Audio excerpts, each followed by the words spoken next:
So this topic that you put forward, Katie, was can you recover and still want to lose weight?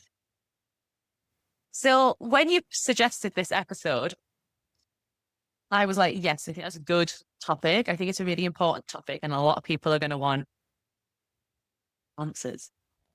They might not I like feel what like we have to say. yeah, I feel like it's going to be more one of these episodes that's just an exploration of things. Aren't they all, really? But I was apprehensive. I could feel in myself. I feel a bit nervous about recording this episode, but I also know in myself that means it's something that I do need to do. Like we need to do it.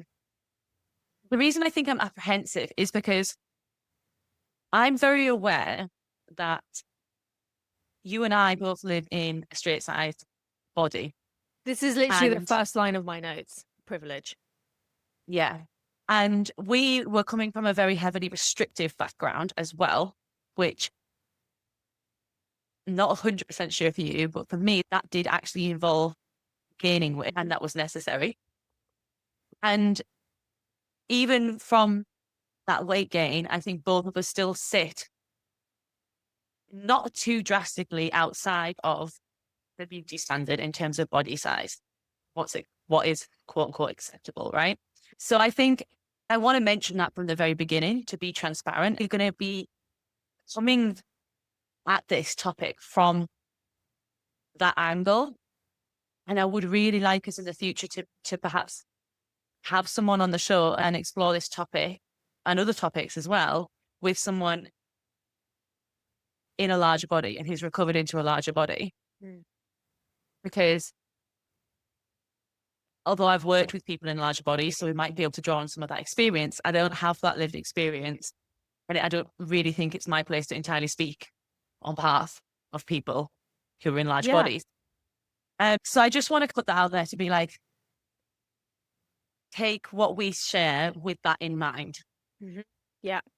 You're exactly right. We are only going to be able to speak from our own experience whilst acknowledging our privilege. As you say, I work with clients who are teaching me and broadening my awareness of this, but ultimately it's not my experience. And I also don't want to try to pretend like I know how it feels, because I Yeah, don't think exactly. that's fair either. So, as Becca says, all we can do is talk about our own experience. Please, by all means, use the comment section to let us know what your experience is, or email us or whatever. Please contribute to this conversation because we are only two people. Yeah. If you feel comfortable, Feel feel safe comfortable, enough for for you to sure. do that. Yeah. So I guess to go back to the question of can you recover whilst wanting to lose weight? My first thought to this, right, was if we take that just in a literal sense, yes, because think about it, like when you were experiencing an eating disorder or even disordered eating, right? One of the symptoms of an eating disorder is a desire to lose weight, right? That's part of how it shows up. So I think we have to say, yes, you can recover while still having that desire for weight loss because it is one of the symptoms. For me, it's like a hint to someone who's got depression. Can you recover from depression while still having low motivation? Yeah, because the low motivation is one of the symptoms of depression. So naturally, part of the recovery is recovering whilst that's still there and hoping that symptom will change as you go through the recovery. Yes. That makes sense. Yeah, I'm with you. So that was my thought initially, if we take it just as a literal sense and just think about desire. And then when we move more into can I recover whilst actively taking steps to pursue weight loss, that's when I think the conversation gets much more tricky and nuanced and messy and not quite as straightforward. I completely agree. I think it's one thing to desire weight loss, to want it, to wish your body looked different, or to wish that your body size was different. That is different to actively putting in steps to lose weight. So when I decided to recover, I didn't just suddenly decide I'm okay with not wanting to lose weight. I accept my body and it's fine. Yes, there was a surrender to the fact that I was going to gain weight. And I don't say that like I was welcoming it with open arms, because I certainly was not, but I was very aware that was what was going to happen. I knew that. I knew I was going to gain weight. My desire for weight loss didn't just disappear, but I made the conscious decision to not continue to pursue it. I got to a place where I could no longer deny my reality. Like, regardless of what I was reading online about what other people were doing and this diet that was working and you need to do this and you need to do this, regardless of all that chatter, I couldn't deny the fact that when I was restricting my food, when I was over exercising, when I was fasting, as a result, I would end up binging. So I really just, regardless of all of that outside noise, couldn't ignore my own experience. And that was something that actually really helped me throughout the whole recovery process of, okay, this may be working for so-and-so, but what happens for me when I do that? Because when I try and count calories, when I try and limit my food and I try to negotiate food and it becomes this mental gymnastics, I fall back into disordered eating. And from what I learned about the psychology of eating disorders and the impact it has on your mental state and the way that your body accesses safety and all of these kind of concepts, it wasn't a case of willpower's going to get you out of this one, or, oh, you're just dieting wrong. That wasn't what it was. It was far more complex and gaining knowledge in that was tremendously helpful as well. But I could no longer ignore what was actually playing out for me and what my experience was. You're saying, even though there was lots of things going on around you that was still pushing the, you can achieve healthy weight loss this way kind of thing, when you got really honest with yourself, you realized that whenever you pursued weight loss, XYZ happened in terms of around like binging and like your response to food, that you couldn't deny that was the reaction to it. Yeah, and I think that it wasn't necessarily something that I liked or was happy about, but it did become my anchor in recovery of I cannot argue my own experience. Yeah. It wasn't working for me. It was getting worse. I couldn't ignore that. Yeah. So that actually having that kind of coming back to your truth was a really stabilizing thing for you. Yeah. Throughout Yeah. that process of letting go of weight loss and even accepting weight gain. Yeah, I really had to go into tunnel vision. I think I would offer to listeners to reflect about what has your body shown you over and over again? What has been your experience? I think what can happen in response to that question is sometimes, and I've had this, we experienced this with like clients before, where the response has been, it did work. Like I did actually lose weight. But then a few months later, this happened, that happened, and whatever, I couldn't sustain it and I gained the weight. But it did work. So if I could just do that again, it'll be fine. And I think that could be the sneaky or the tricky thing with it, because we can then fall into believing actually pursuing weight loss wasn't the problem, because it did actually work, because you don't actually experience the knock-on effects of that until later. It's like an accumulative effect on the body. Yeah. And then once that's accumulated to a certain point, that's when you start to see the impact that has on you psychologically and biologically as well. But because it worked at the beginning, people think that trying to lose weight wasn't the problem. It was the fact that I stopped trying to lose weight. That was the problem. It can become flipped. But it was interesting the way that you said, like, people will say, oh, I could do it for so long. And then something happened, like whether something happened in life or a stressor or whatever. And then I couldn't sustain it. So it's okay. So then whatever you were doing wasn't sustainable because you're not able to experience stresses in life and you're not able to navigate certain things. And don't get me wrong, like people's weight fluctuates, like when we have stresses and we have traumatic experience, all of this kind of stuff. But if all it takes is something to rock the balance and Mm. then it falls apart, then that to me screams what you're doing isn't sustainable. Yeah. But I think you're exactly right in that we get this false sense of hope, don't we? Yeah. And I wonder as well how much that speaks to set point weight theory. The fact Mm. that like your body will only let you go so far Yeah. before you're pushing us past homeostasis right now. We do not feel safe. We are struggling to regulate and function in ways that you're not conscious of, like body temperature, digestion, organs, all of this stuff. We can't do this anymore. We don't feel Mm. safe at this point, regardless of whether you're in a weight that you like, and it pushes Yeah. back. We don't get a Yeah. say in what our genetic blueprint looks like in terms of our body Yeah. size. And obviously we have things like the BMI that suggests that everybody should fall within a certain fixed weight.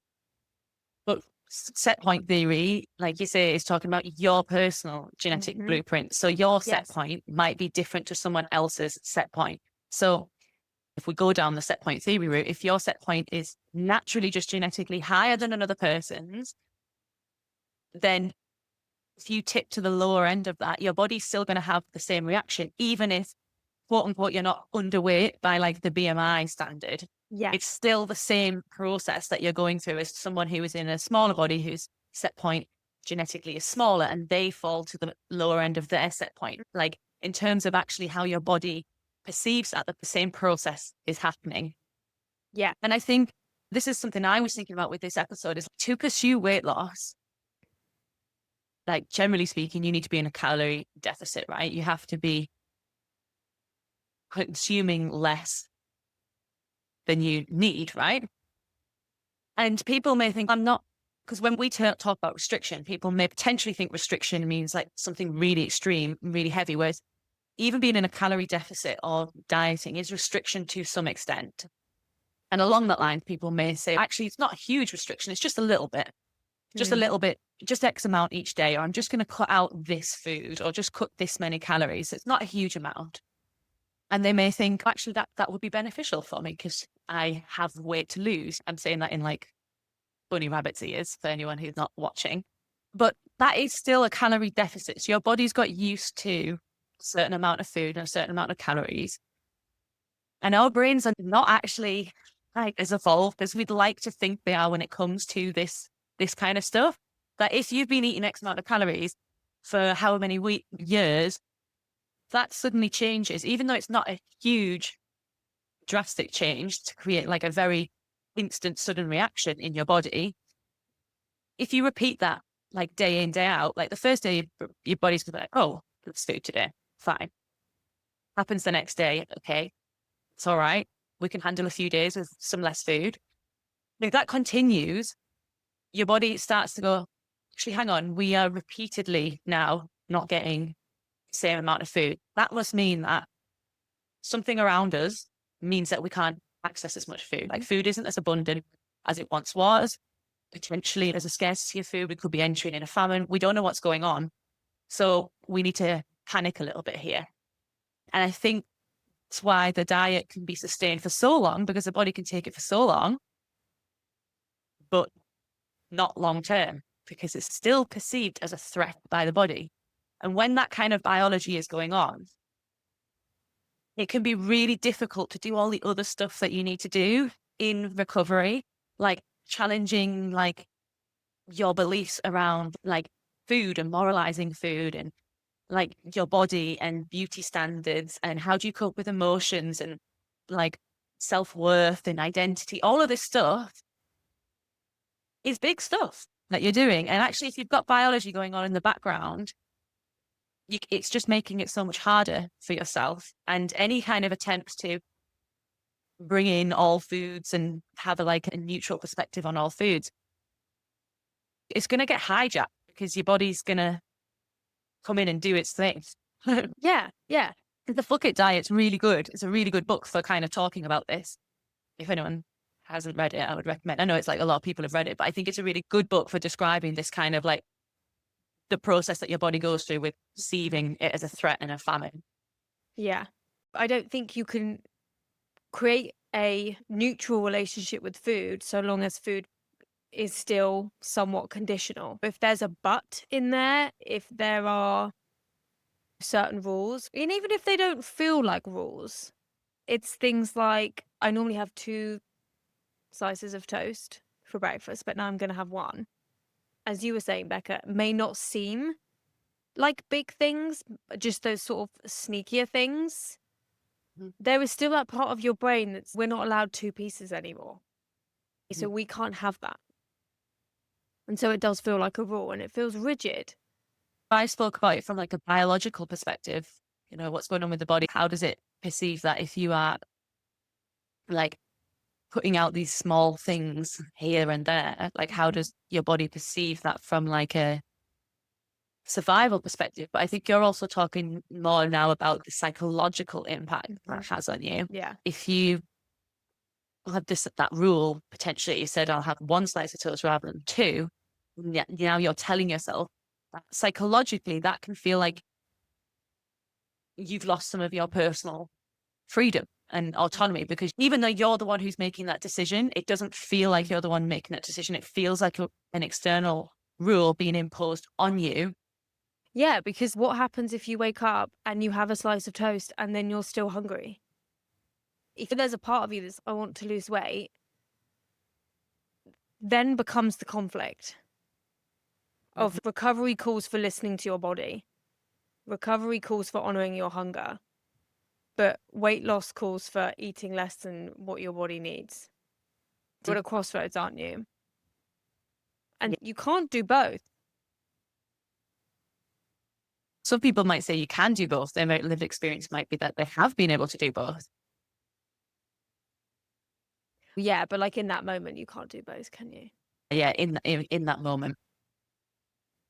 It's tricky because I was thinking about the perspective of some clients I have worked with who are in large bodies who would say, or have said, yeah, but losing weight is me honoring my body, because I need to lose weight for my health or for practical reasons. Life is not that accessible for me. There's things I can't do because of the size of my body, or my mobility is not great, or I'm sick of feeling like everyone's commenting on my body or judging me or casting me out. Because that's like a threat to like psychological safety, right? Yeah. So all of those reasons why someone in a large body might say, yeah, I hear you saying this. I hear you saying that actually losing weight is disconnecting me from my body. It's not respecting it. I need to honor it. But that's fine if you're in a smaller body because you can do all of that stuff. But actually losing weight for me feels respecting. It feels like self-care. That's I think where it gets tricky. I have worked with clients who we've gone through recovery and then reached a point where we naturally part ways. People are in a good place. And then they reach back out, just like to reconnect. And I have had a client come back to me and say, I'm currently trying to lose weight. So I even then think it's a different conversation where it's like healing your relationship with food first and all the other stuff. And then if people feel like they want to actively pursue weight loss, you have a foundation that you've built. But I Yeah. think it's Like so the idea of difficult because park it right now. yes, Can you park put it weight on loss right hold. now Mm. whilst you do recovery? And then it's always going to be an option later. Yeah. The thing is with that, like potentially you could revisit it later and it could reactivate things Yeah. again. It could Yeah. reactivate the binging. Absolutely. Also, potentially you could argue someone is going to return to that weight loss later on. What kind of beliefs are there still around body size, being attached to worth and all of that as well? But obviously people have the autonomy to make that decision. If they want to pursue it later on, they can. I think it's just worth them considering, if this derails me again, how will I feel about that? Like, how will I navigate that? if the binging returns, what will I do? Yeah. It is something to consider, and also consider, why am I wanting to lose weight? Is there something here around some kind of phobic beliefs that I still have? Am I still holding on to strong diet culture belief around what beauty is? And if I am, then maybe there's still some kind of body image stuff to do there as well. That maybe there's still Yeah. some reframing around what, like, around beauty standards and worth. Yeah, because for some people, even planning to lose weight as well as like actively trying to pursue weight loss, especially if you're in a larger body, that can feel like an obligation. I don't feel like I can exist in this body unless everyone around me knows, don't worry, I'm trying to change this. Don't worry, I'm Yeah. trying to diet, I'm trying to do whatever. And so I think it's very much the case that for some people, it's safer to stay in Yeah. Yeah. than it is to try and recover. It can be safer to stay in the binge restrict cycle, any sort of disordered eating. Obviously, I don't know how it feels, but I imagine at least you get some sense of comfort from feeling like I'm doing something about it. I do want to say that you do not need to do anything about it, and I'm not agreeing. I'm not agreeing with that, but I'm speaking from a scenario that Yeah. I've had clients talk to me about and things like that. Like that idea of, I'm being a good fat. Like, I'm a good fat person because I'm Yes. trying to not be fat. That kind Yes. of Yes. mentality. Yeah. Yeah. And yeah. And I have heard that from clients too. I'm trying to think about going back to what I said around people saying, actually, it might be self-care for me to lose weight for my health for all those reasons I listed. I have experienced that with clients before as well. And one of the ways that we've worked around it, and it had works for some clients and doesn't work for us, was looking at, okay, if health is the focus, what can we do that's health promoting? It doesn't necessarily have to be weight loss, but it can still be health promoting, right? But if mobility is one of the concerns, what can you do that will help with mobility that doesn't have to involve weight loss? Yeah. If it's around like safety around other people, can we work on who are people in your life that you feel safe around? And what can you spend more time with them? Fair enough, sometimes you can't actually change the impact that you might just get from someone walking down the street, but then understanding, like, where does that come from? It comes from like a diet culture, fat phobic system of like oppression, and actually learning that and learning to place the blame not on yourself and your body, on where it rightfully is meant to be, on other people, on the system. For some people, that can feel effective and helpful because it's still honoring those concerns Mm. and still allows recovery from an eating disorder to take place. Yeah. Because I imagine being in that position where weight loss feels like the thing that's necessary to access health and all these sorts of things. And I imagine it's quite a tug of war because Mhm. it's like you have the impact of living in a larger body and feeling ostracized and feeling like probably at your core not safe existing in the body that you're in. But then you also have the impact of disorder or disordered eating and the impact that has on your life. And it feels, which one do I pick? Because Yeah. maybe I get the weight loss, but maybe I also get the obsessive thinking about food, binging, and all of these other things. Maybe I get those as well. Or do I stay here and feel the way that I feel about myself? I think And the like, difficult who is thing is, right? yes, exactly. There's no, I wish we could sit here and say this and this, right? I wish we could narrow it down and be able to say to people, like, if this is you, this is what you need to do. And it's just, unfortunately, in so many cases, it is just not that straightforward. Mm.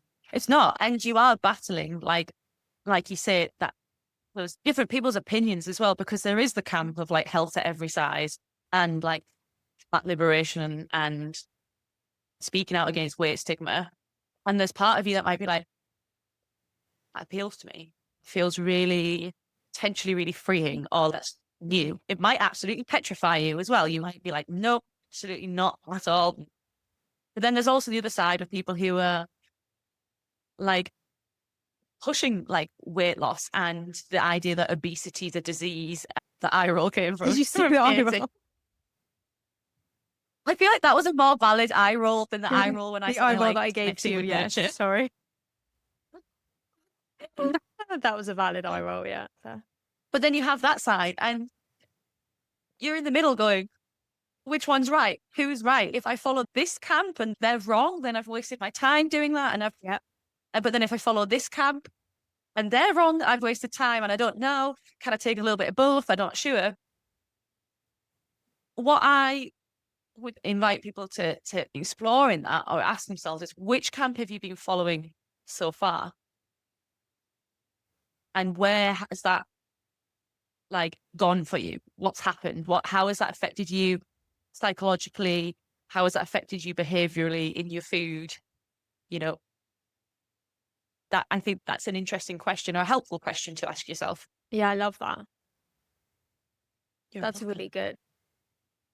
I actually don't know if I have anything good enough to follow that. I think cycling back a little bit to what you said around people, you said that people in large body, they may feel like they have to continue to lose weight, and the idea of not doing that can feel fearful. I would say if we like zoom out from that even and just talk about like anyone who has an eating disorder, and the eating disorder has basically become your identity, that actually the idea of not pursuing weight loss can feel very threatening to our sense of self, because if that's something that you have dedicated so much of your time to, so much of your life to, it's been the main thing that you think about.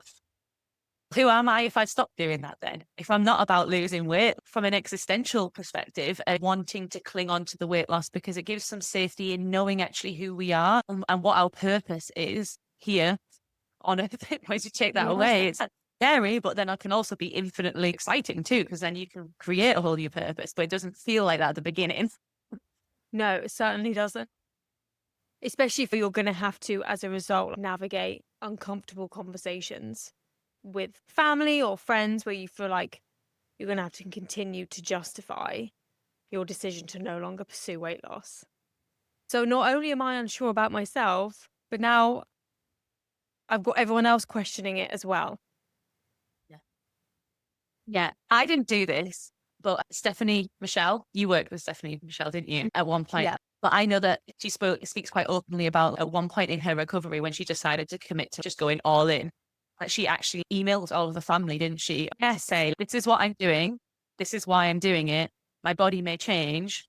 Like, that. Respect that. I don't want to hear any. I want no commentary. Yeah. And I'm like, big respect to her for doing that. And that for some people, that might be a really helpful thing to do. Other people, not so much. I didn't do that. But then I recovered largely like away from my family. I didn't see them that often. And yeah, I don't know. They didn't comment on it. So my family knew that I was recovering. I said to them, I'm going to put on weight. But I was like, I need to do this. I was incredibly lucky. They were all very supportive. They'd experienced me with my eating disorder for what felt like most of my life. So I think they will just do it. If this will work, do it. And this is some of this conversation as well, isn't it? As you were saying, it's one thing to navigate this for yourself, but it's the chatter of everyone else. It is this additional layer that I can cope if I can just exist in my own space. Yeah. But when I have to interact with people and when I have to deal with family members who have no self-awareness or no willingness to respect boundaries or anything like that, it just makes it that much harder for people, doesn't it? It does. I think that's one of the things that is so hard about recovery from an eating disorder, that you are recovering into a world where largely people are praising all of the stuff that you do. It's people don't even see it as an eating disorder anyway. If you're in a larger body, like you haven't got an eating disorder. That's what people think. You should be doing. That's what people are saying. You absolutely Well, it is. Some of the stuff that would be classed as disordered eating in someone in a smaller body is actually encouraged and prescribed by doctors for people in larger bodies. And that's what I'm talking about. Like, part of recovery, I strongly believe, is like learning about that and challenging that and reframing all of that and questioning it. Yeah, to validate the fact that you do in fact have an eating disorder, regardless of what size your body is. These are behaviors that you are participating in. Yeah. If someone in a smaller body was doing it, they'd be diagnosed with an eating disorder. Oh, it's so Mhm. infuriating. If we feel infuriated by it, I can't imagine like, yeah, I can't imagine. yeah. One thing I think is quite helpful, or I have seen as a helpful question with certain like clients, it may not work for everyone because nothing does work for everyone, does it? Is the kind of idea of exploring like what it is that person feels they would be more worthy of or more able to allow themselves to do when they're in a smaller body. And I saw this with one client in particular who wanted to wear colourful clothes. They were like, I really want to wear colourful clothes, but I don't because I'm in a large body. So I feel like I always try and wear like blacks or dark clothes to not draw attention to myself and to make myself look smaller. So they were working on recovery. So the goal wasn't to focus on weight loss. And they had got to that point of, I'm going to park that. I'm not going to focus on it now so I can focus on recovery.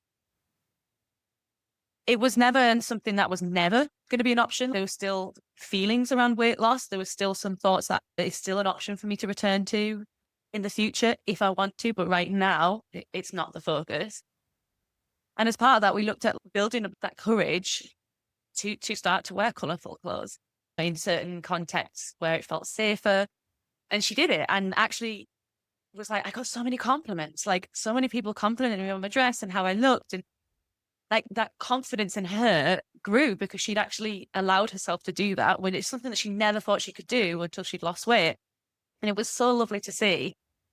And actually, later down the line, after working together, from doing things like that, like allowing herself to do certain things in her here and now body, the desire for weight loss wasn't as strong because actually it didn't need to be as strong anymore because she realized like the things that she perhaps been limiting herself doing were accessible to her in a larger body. And isn't that a form of self-care? The way that she's Yeah. navigating through that and getting to a point where she's doing something that she wants to do that feels right for her and that makes her feel good about herself, regardless of what anyone else thinks. And that is a way in which she's honoring what makes sense for her. And again, like you say, it's outside of even food and trying to lose weight, but it's her way of accessing that sense of herself that is going to help detach the identity from your body and your body size. That's such a wonderful story. I love that. Oh, it always makes me smile when I think about it. Oh, look, there's a rainbow. That's really cute. I thought that would come with all the rain and sunshine that you've had Yeah. today. Oh, how cute. We were just talking about wearing colourful clothes and the rainbows. And there it is. The other thing I thought is around like guilt that people feel for wanting to lose weight whilst wanting to recover, of like be like, yeah, I know that this is what I should be doing, quote unquote, should. This will help me if I can unlearn this and do that and all these recovery things we talk about. But I still want to lose weight and then feeling like guilty about that, feeling like, yeah, I'm all for like body diversity and fat liberation, but I still feel like I should lose weight. That's a really conflicting place to be. But I also think a really human place to be, especially if you've lived like with certain beliefs for so long and a lot of the world around you is still holding those beliefs. But actually, I think this is where like self-compassion is really important in recovery. It's okay to have those thoughts. Like you might get to the point where you're like, I'm not going to pursue it because I know it's not helpful for XYZ for me in recovery, but it's still there. I can't just try and pretend it doesn't exist. Yeah, because like if you think about it, you're in theory asking yourself to jump ship, right, from something that is all you've ever known. And so I think this is why we like to find a space that we can put ourselves, whether that's body positivity, body neutrality. Like we like to feel like, okay, if I'm not going to do this, then I'm going to jump to this.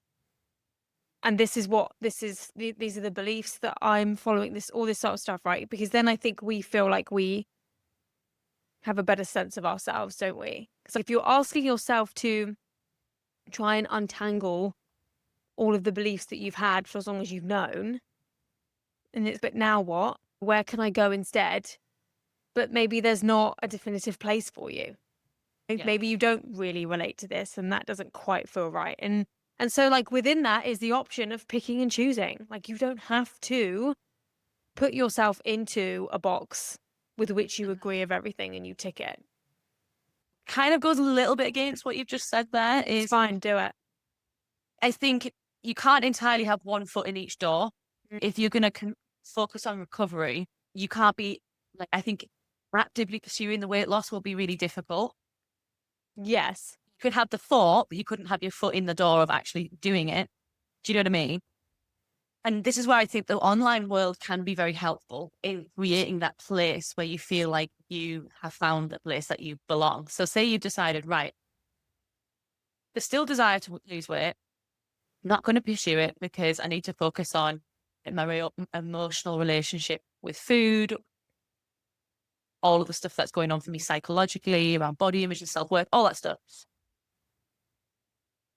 I would say it's really important if you are someone that goes online and uses social media and stuff like that, is to get rid of the people that are promoting dieting and weight loss and like purity culture and wellness, all of that. Unfollow them, delete them, get rid of them.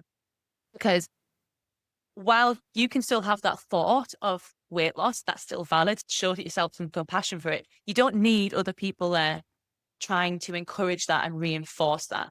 Surround yourself with people that are helping you in recovery, like supporting what you're Yes. trying to do in recovery. And you can create your own little echo chamber. And I know that echo chambers can be like harmful in some ways because you don't get to, you can only have one lens and you don't get like diversity of opinions. But I think when it comes to really something like this with recovery, having an echo chamber is really helpful. It's a really safe place to turn to online. Because even if you decide later down the line, no, I want to pursue weight loss, that whole recovery thing and intuitive eating and body diversity, none of that worked for me. You can find weight loss accounts again, like very easily. You would be able to go and find all of that diet culture stuff so easily if you change your mind in the future.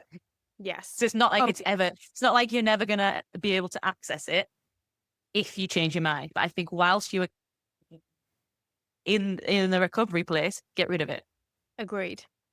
I just wanted to clarify because I don't know if I particularly made sense when I was speaking about jumping ship. I fully agree with you, Becca. I don't think you can have one foot in the door of wanting to lose weight and wanting to recover.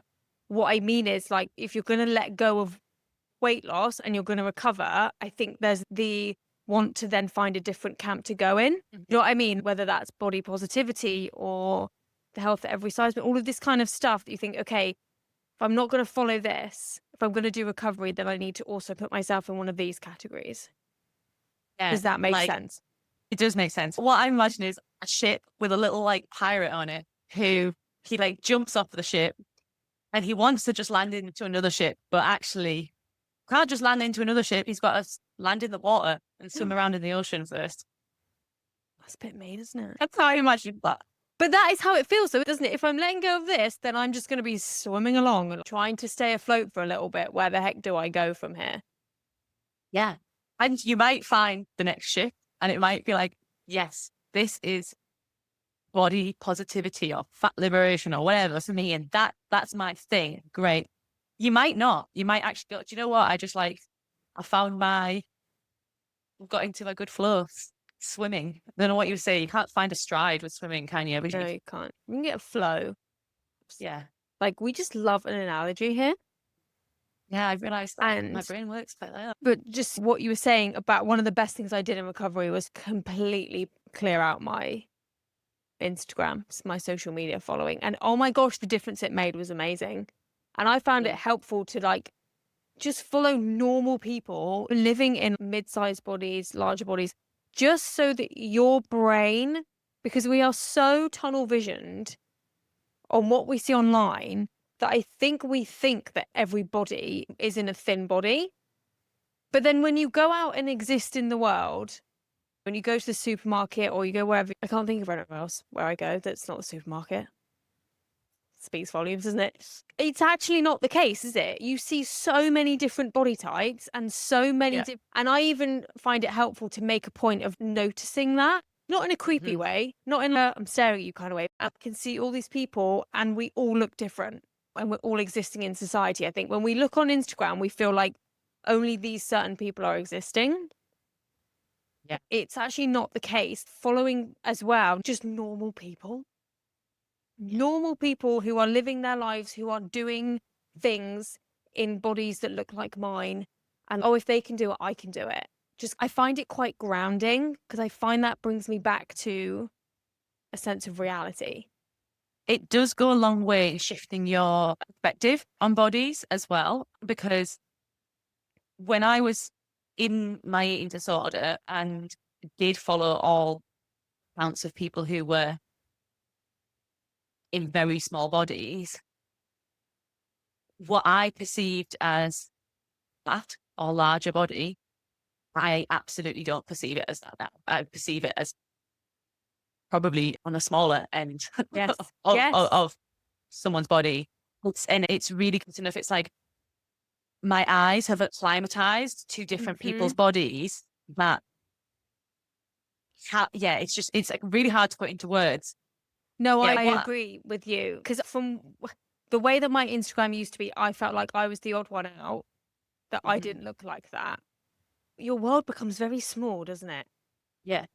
It does. And your perspective changes. Like when I followed accounts of people in smaller bodies, I thought I was larger, and there's probably some like bodies smaller there as well. But now that has changed, and I am much more used to just seeing bodies of all shapes and sizes on a daily basis. I actually look and I'm like, I live in a very privileged sized body, not how I felt before.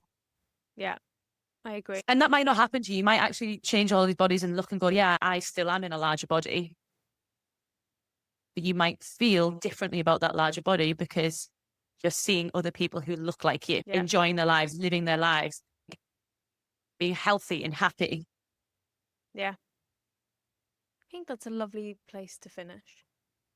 Yeah. I hope you enjoyed this episode, guys. Thank you for listening to the episode, everyone. If we navigated that, okay. Yeah, I hope we navigated it with like sensitivity. Please be nice to us. Please don't be mean. I would welcome anyone's different opinion. If you are, absolutely. Just don't be mean about it. Do you know what I mean? Yeah, but basically, what's your experience of in terms of recovery and a focus on weight loss? And if you are in a larger body and what we have shared does not feel true for you, please let us know. Absolutely. Thanks, guys. See you next week. No, we won't. Fortnightly. Sorry. See you in 2 See you in a weeks' couple of time. weeks. Oh, we have another guest coming up too. Oh, yes, we have our second guest. Oh my God. Sorry, Sarah. I hope Sarah doesn't listen to that. Bye. Bye.